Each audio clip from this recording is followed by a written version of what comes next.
Department of Justice and State Department are announcing a historic $50 million reward for information leading to the arrest of Nicholas Maduro. Maduro uses foreign terrorist organizations like TDA, Sinaloa, and Cartel of the Suns to bring deadly drugs and violence into our country. To date, the DEA has seized 30 tons of cocaine linked to Maduro and his associates, with nearly 7 tons linked to Maduro himself, which represents a primary source of income for the deadly cartels based in Venezuela and Mexico. The DOJ has seized over $700 million of Maduro-linked assets, including 2 private jets, 9 vehicles, and more. Yet Maduro's reign of terror continues. He is one of the largest narco-traffickers in the world and a threat to our national security. Therefore, we've doubled his reward to $50 million. Under President Trump's leadership, Maduro will not escape justice, and he will be held accountable for his despicable crimes. If you have any information to bring this criminal to justice, call 1-202-307-4228 or go online. This is my video update on this Friday afternoon, August the 8th. Coming to you from Limassol, Cyprus. Let's talk about some news, and let's start things off with the reports from yesterday, which claimed that Trump was requiring that Putin meet with Zelensky in order to have bilateral talks with the United States. And Trump was asked about this condition, and he said that no, this is not true. He said that there will be no condition for a Putin-Zelensky meeting in order to have bilateral talks with the United States. So that is false. Trump will meet with Putin without any type of Putin-Zelensky meeting or a trilateral Putin-Trump-Zelensky meeting. Though Politico made it seem as if Trump was telling the Russians that he won't make a Zelensky meeting a requirement. In order to meet with me, I will not require you, President Putin, to meet with Zelensky. Politico's title is "Trump Won't Require Putin Meet with Zelensky," contradicting earlier White House statement. So this was a White House statement, really? I thought it was just in the media, but Politico is saying that this was an official White House statement. Okay, that's interesting. So yeah, Trump won't require Putin to meet with Zelensky. The desperate Putin asking Trump, do I have to meet with Zelensky? And Trump saying, okay, you don't have to meet with Zelensky in order to meet with me. That's fine. Because all of this is based on the narrative. I believe it's the false narrative that it's Russia that is begging the United States for bilateral talks. I believe it's the other way around. That is why Witkoff was sent to Russia. That is why the United States sent their envoy to Russia. But anyway, a desperate Putin, according to Politico, asking Trump if it's okay that he skip a meeting with Zelensky in order to discuss things with U.S. President Trump. So Fox News is reporting that one of the locations for a meeting, which could take place, according to Fox News, on Monday, according to their anonymous sources familiar with the matter, one of the cities being considered, and it's one of many cities being considered, is Rome. Rome, Italy. Yeah. Okay. Rome, huh? Yeah, I can see Putin flying to Rome. No problem. No problem, Putin. Hey, listen, Peskov, listen. Let's make it in Rome. Let's do it in Rome. Don't worry about it, man. Really, don't worry about it. It's okay. Putin can fly to Rome, no problem. Everything will be fine. Maloney's on board. Maloney said it's going to be okay. So trust us, man. Fly to Rome. Let's have our meeting. Nothing's gonna happen. Don't worry about the Russian president's safety. Don't worry about any ICC warrants or anything like that. The Rome Statute. Don't worry about these things. Maloney gave us her word. Right, Maloney? Yeah, absolutely. Absolutely. Could come to Rome. Don't worry about it. By the way, is Elon going to, maybe Elon can come with you or something? Elon, does he want to visit Rome? Yeah, I don't see that happening. But then again, who knows? It's a crazy world, man. It is a crazy world. I think it's going to be in the UAE or somewhere that is more safe for the Russian president, and somewhere where he doesn't have to travel from east to west. That would be my guess. So I would say somewhere in the Middle East. Putin floated out the UAE. He was meeting with the UAE yesterday. I think that would be a good choice.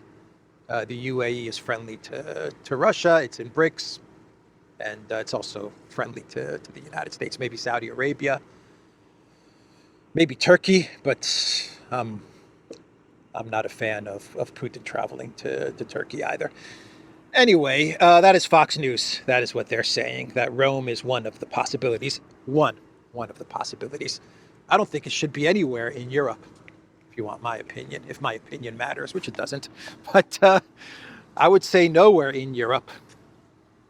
Nope. Because if it's in Europe, then the Europeans are going to look to crash the event, right? It's not only would it not be safe for the Russian president, in many ways it would not be safe for the Russian president, but if it were in Europe, it would be a win for the Europeans because they've been shut out of these talks, completely shut out and sidelined, and they would try to crash the party, right? No way, man. Europe, nope. And Italy's a hostile country to Russia. They're a party to this conflict, so no. No Europe, no NATO, no West, no West, no chance. The UK is very upset that they've been shut out of these meetings. Ben Wallace was whining and crying, saying that the UK should be at the table. Yeah, right. Why? Why? Why should the UK be at the table? Why should Europe be at the table? What does the United States need the vassals there for? What input will the vassal states add to these negotiations? I mean, why? Did Ben Wallace not see what Trump did to Ursula in Scotland? Did he not see that? Yeah, no collective West. Outside of the United States, no other vassal states from the collective West at the table. You don't even need Ukraine at the table, and Ukraine is not going to be there, right? But you don't need them, because we've been saying on this channel, we've been saying on the Duran for a while now that the only two countries that need to talk are the United States and Russia. That's how you solve this problem, because at the end of the day, it's a proxy war between the United States and Russia. So Zelensky's still trying to figure out a way to sneak into the meeting. He's done it before. Remember in Saudi Arabia when he just showed up? When the talks between the US and Russia were taking place, I believe it was Lavrov and Rubio. But anyway, I think it was the first talks in Saudi Arabia, and Zelensky just kind of showed up. Uninvited. I'm here. Hey, MBS, how you doing, bro? What's going on? Is there some sort of meeting? Maybe I can sit in and see what they talk about. I see Lavrov there, and I see Barco. Hey guys, it's me. Zelensky. Yeah, he's got a habit of kind of showing up uninvited to these events. So I don't know. Maybe Zelensky will try to find a way to sneak into these talks. Hey, Podolyak, I have idea. During the talks, Trump and Putin, they will want some food, and I can hide underneath a room service cart. What you think, Podolyak? It's a good idea, Mr. President. I think I've seen it in a movie or two. Yes, it has been in a movie. That's where I got the idea. They bring room service for food, and I come out from hiding, and I say, hey, guys, I'm here. Do I need to sign something? Oh, man. So the Wall Street Journal, they put out an article explaining how we got to the talks. Basically, the Wall Street Journal, they said that Trump was able to pressure Russia to finally agree to talks because of his tough tariff and sanction policy. How Trump and Putin reached a new make-or-break moment on Ukraine. The threat of more U.S. sanctions jump-started stalled peace talks, but might not produce a deal to halt the fighting. So the WSJ, in this article, they talk about how the tariffs and the tariff pressure and Trump taking the risk of placing secondary tariffs and sanctions eventually pushed Putin to agree to talks. And that's how you know that this article is BS from the Wall Street Journal, because once again, they base everything on the narrative that Russia approached the United States for these bilateral talks. So that's how you know that this article is just making things up. The article actually even says that one of the proposals that Russia is floating out to Trump, or may possibly float out to Trump, according to the Wall Street Journal, is that Putin will offer to Trump that he will remove Russia's military from certain areas in Ukraine in exchange for recognition of Russia's control of Donbass.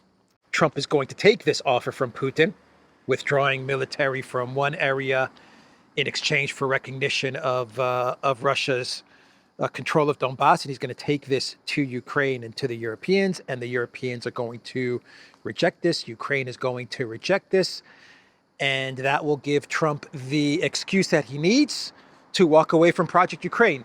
He will be able to say, I got the meeting, I got a deal, I presented you the deal, you guys still rejected it, it was a fair deal, so now I can finally walk out of Project Ukraine. So anyway, that's a scenario that's being floated out there. But there are concerns in the US and Europe that Putin floated the idea of a meeting to continue stringing Trump along, not to settle for peace. Putin might propose that Russia officially control some of the Ukrainian territory it occupies in exchange for a withdrawal of his forces from other parts of Ukraine, said a senior European diplomat and a Ukrainian official. Trump, eager for a deal, might urge Ukraine and its allies to accept the offer. So I don't believe this article for a minute. I don't see any of that happening. I don't see Russia saying, okay, we'll pull out our forces from certain areas if you accept that we control these remaining areas. I just do not see that happening. Putin also said yesterday that he has no problem meeting with Zelensky. He actually said that yesterday when he was asked by a reporter as he was meeting with the UAE. And he said, look, I have no problem meeting with Zelensky. but we're very far away from that. He said we have to set up the conditions for some sort of a meeting if it were to take place, and we have not set up the conditions for this. And he said we're very far away from that point. But I wonder if we do get to that point, say there is a meeting next week, and we get to the point where there is some sort of framework and Putin has to meet with Zelensky, how does that go down? Will it be a meeting without some sort of a signature to an agreement? In which case, wouldn't that mean that Russia sees Zelensky as the legitimate leader of Ukraine, which goes against everything that Russia has been saying for the past year and a half? And if it is a meeting which requires Zelensky to sign something, what weight for Russia, what weight does Zelensky's signature carry if they see Zelensky as illegitimate? The whole meeting with Zelensky, Russia meeting with Zelensky idea, after Russia said that he's illegitimate, I don't see it flying. Because Ukraine can always come back and say, well, whatever this guy signs, Zelensky, he was illegitimate in your eyes, Russia. You know what? He's illegitimate for us as well. So we go back on the agreement. I mean, they could pull all kinds of stunts like that.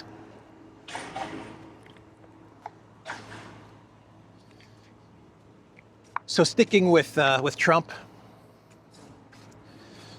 I believe today. Oh, happy Armageddon Day, everybody. It's Friday the 8th. It's Armageddon Day. Happy Armageddon Day. Did you guys get any presents? Maybe cooking some turkey stuffing for Armageddon Day? Tariff Armageddon Day? Is that even happening? Is the tariff Armageddon even happening, or has that been delayed because of the announcement of a Trump-Putin meeting? Which may be one of the reasons that Witkoff was sent to Moscow in order to bail Trump out of having to impose tariff Armageddon. So today, Friday the 8th, I believe there will be a big event at the White House with Pashinyan and Aliyev, Armenia and Azerbaijan, where they will be signing some sort of a peace framework or a peace memorandum. I don't think it's going to be a complete peace deal, but it'll be some sort of a framework or memorandum that they're going to sign. And this was brokered by the United States. And basically, it signals some sort of an end to the on again, off again fighting between Armenia and Azerbaijan. Now, the interesting part to this deal that was brokered by the US is that, according to various media sources, the United States, in order to get to this deal, was given the Zangezur corridor. They will be taking control of this strategic corridor, which is Armenian territory. They will have this corridor in a 99-year lease. So Armenia is basically giving away territory to the United States. And the significance of this corridor is that it connects, it can create a transportation route, if you look at a map, from Baku all the way to Turkey. And it sits right on the border with Iran. This part of Armenia, which is called the Zangezur corridor, is like smack on the border with Iran. Armenia is giving it to the United States in a 99-year lease. The U.S. says they're going to develop it. They're going to create transportation links and fiber optic cables and oil and gas and all kinds of stuff they say they're going to do in the 99 years that they have control of this corridor. But what it does is that it connects Azerbaijan to Turkey, and it also connects Azerbaijan to the Azerbaijan enclave, which is disconnected from this corridor. So Armenia is giving up, pretty much giving up territory. U.S. secures, this is from Reuters, U.S. secures strategic transit corridor in Armenia, Azerbaijan deal. Last month, Spanish news outlet Periodista Digital reported that Armenia had quietly agreed to hand over a strategic corridor on its territory to the U.S. Yerevan then officially denied the report, calling it an element of hybrid warfare and manipulative propaganda. According to Reuters, the peace framework will include exclusive and long-lasting U.S. development rights to a major transit corridor through the South Caucasus. The route is to be named the Trump Route for International Peace and Prosperity, the TRIPP, the agency wrote on Thursday, citing anonymous officials. TRIPP will be operated according to Armenian law, and the U.S. will sublet the land to a consortium for management, Reuters said. Unbelievable. It's going to be called the Trump Route for International Peace and Prosperity. I can't believe it. I can't believe it. Armenia, what are you doing, Armenia? What are you doing? Pashinyan is just giving away territory, man. So the U.S. is going to be parked right on the border with Iran now. They'll have a presence right on Iran's border. They're going to have Armenian land given to them by Pashinyan. Okay, it's a 99-year lease, but come on. Do you think you're ever going to get that land back? I don't think so. And Erdogan is one step closer to getting what he wants, which is eventually Erdogan is going to want to take the entirety of that land. He's going to want all that land that Armenia has in order to create a full land bridge from Azerbaijan all the way to Turkey. And you know, if it comes to Armenia or Turkey, the United States will always choose Turkey, right, Pashinyan? I wonder if Pashinyan understands this. Man, Pashinyan is just giving away territory. I mean, it's crazy. It's bizarre. I've never seen anything like it. He's giving away land. So he can do what? So he can get into NATO, really? Or into the European Union? Why would you want to join the European Union? After everything that we know about the EU and everything we've seen over the past couple of weeks with the EU, you now want to give away territory in order to join the EU or to join NATO, which is getting pummeled by Russia. Bizarre, man. Really, really bizarre. Anyway, that's big news. Trump posted about this on Truth Social.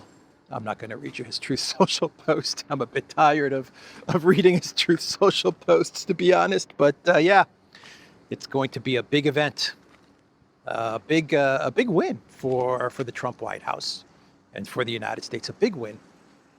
They're in the Caucasus now, in firm control of Armenia.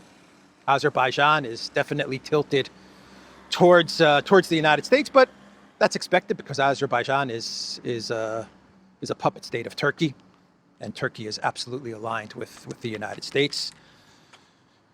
And Turkey's making moves. Turkey is making moves, man. I wonder if Greece and Cyprus are aware of what's going on. I don't think so. I really don't think they're aware of all the moves that Erdogan is making. And keep in mind that Erdogan is also, I believe that Erdogan is also aligned. Azerbaijan is definitely aligned with Israel. And if Azerbaijan is aligned with Israel, that means Erdogan is also aligned with Israel. So, I mean, that's the big alliance, in my opinion. The United States, Turkey, and Israel. That's the big alliance right there. Anyway, interesting news, man. Interesting news. And I do have to say, a big win for the Trump White House there. A huge loss for Armenia. I can't explain it. So the other big news from yesterday is that Netanyahu has announced that he will be taking Gaza City. There will be an operation to take Gaza City. It's been approved by his government. From what I understand, the IDF military commander is not in favor of this. But Netanyahu said that if he's not in favor of this operation, then they'll get someone new who is in favor of this operation. That's pretty much what Erdogan, what Netanyahu said. But that's my understanding of things, that the IDF commander is saying this is not going to end up well. But Netanyahu and his cabinet, they want to push this through, this operation. And according to Politico, Israel intends to take control of the Gaza Strip. Netanyahu says the Israeli leader has escalated his rhetoric about overtaking the enclave despite international criticism.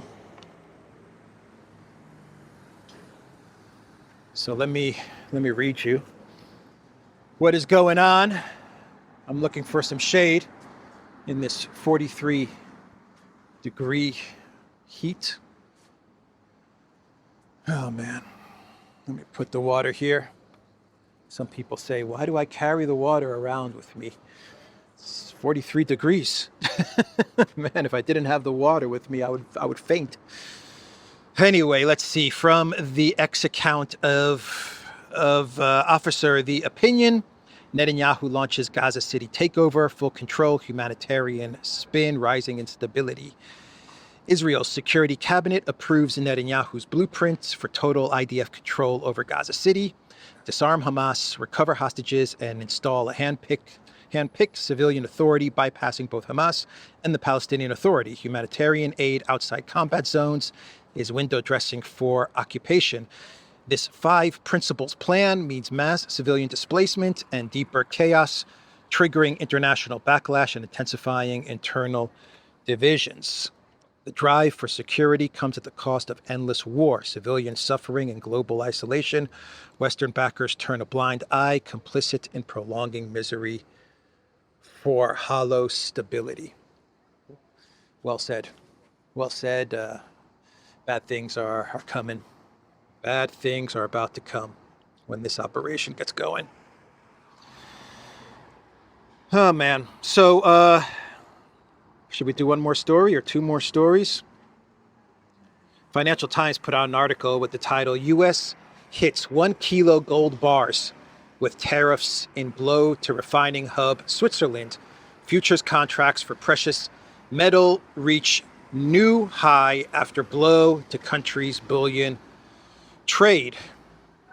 So 39% tariffs on gold, on the gold bars, right? That's what's happening now. Man, Switzerland, they really got smashed by Trump, huh? So from what I understand, and I'm not an expert on this, but my understanding is that this tariff on Swiss gold bars is going to place more power into the hands of New York, the New York futures pricing guys, right, to institutions. So they're going to have more power in their price predictions. And it's also going to provide an edge to gold refiners in the United States, right? Gold from Switzerland is going to have that 39% tariff. So refiners in the United States are going to have an advantage. And of course, there'll be ways to circumvent this, right? You can move the gold, let's say, from Switzerland to other locations, and maybe you don't complete the entire process as you're moving the gold, and it happens in London, and then from London you move it to the United States. I don't know, there's all kinds of ways that you can circumvent this stuff, but it's going to take time. It's going to take time. But you know what? Let me read you a post that was an ex-post that was sent to us by Eve Smith at Naked Capitalism from Endgame Macro. And Endgame Macro, I think, describes the situation much better than I could describe. So Endgame Macro says the 39% tariff on 1 kilogram and 100-ounce gold bars from Switzerland is a calculated move with immediate market consequences. The July 31st U.S. Customs ruling reclassified these bars, the exact formats COMEX accepts for delivery, into a tariffed category. That's critical because Switzerland is the world's largest gold refining hub, and a substantial share of the physical gold that underpins COMEX futures flows from there. Within hours of the news, premiums for New York gold futures jumped above the spot price, signaling that deliverable supply into the U.S. market had abruptly tightened. Swiss refiners have already slowed or halted shipments, further compounding the squeeze. COMEX is the precious metals exchange, I believe. The longer game may be less about tariffs for revenue and more about weaponizing the gold market, creating a controlled squeeze in the very bar formats that drive global futures pricing. It pressures the Swiss refining system, reasserts New York as the central area for price discovery, and ensures that if gold is going to play a larger role in the futures global monetary system, it will do so on U.S. terms. In a year when gold is already up on macroeconomic concerns, a politically engineered choke point like this can actively shift where and how the world benchmark gold price is set. Okay. So that's a better explanation than I could ever come up with. Let's walk that way. Maybe make our way to the sea where it's a little cooler. That's also why you don't see a lot of people walking around, by the way. Everyone asks, where are the people? Everyone's either at the beach or they're indoors in air conditioning, right? So Modi and Lula had a call. They talked for about an hour, and they agreed to partner up in order to fight off the Trump tariff attack. So Trump is bringing Brazil and India closer together. And something else happened with India. They have halted plans to buy arms from the United States. Yeah, no more weapons, not just F-35s, everything. This is a developing story. And we also had an article from Bloomberg, which said that what triggered all of this, what triggered Trump's attack against India, according to Bloomberg, is the phone call that he had with Modi during the Pakistan-India conflict. And that phone call, it was about a 35-minute phone call, and Bloomberg reports that phone call did not go well. And Modi was upset, and Trump was upset, and that's what set off Trump against Modi. So you know what happened. Trump told Modi, just come out and nominate me for the Nobel Peace Prize, say that I brokered the peace between India and Pakistan. And Modi said, no, you didn't broker the peace between India and Pakistan. And Trump said, come on, Pakistan's on board. They agreed, and Modi said, nope, no, that's not how it went down, and I'm not going to nominate you for the Nobel Peace Prize. And Trump got upset. That's my guess. I'm exaggerating things a lot, but if I had to take a guess, that would be it. So let's do a clown world, and we'll wrap this video up. So there's a viral video that is circulating the interwebs right now, social media, and it's from 2024, but for some reason it's gone viral now. And it's a video of Ursula von der Leyen speaking in Finland, and she's talking to the crowd in Finland, and she's talking about how in Europe, in the EU, you can speak freely because the crowd is yelling at Ursula, like they're yelling very bad things at Ursula. But Ursula's telling the people in attendance, you see, in the European Union, You're free to say whatever you want. It's not like Russia. I think she said Russia. It's not like Russia, and you would be taken away to prison if you spoke like that under a dictatorship. And as Ursula was saying this, right as Ursula was saying this, someone was carted away by the police who was yelling at Ursula, and they were arrested. Yeah, she did say Russia. She said in a totalitarian Russia. Yeah, so I'll play the video, and I will end, I'll play the video of Ursula, and I will end this video for today, the Duran.locals.com. We are on Rumble, Odyssey, Telegram, and X.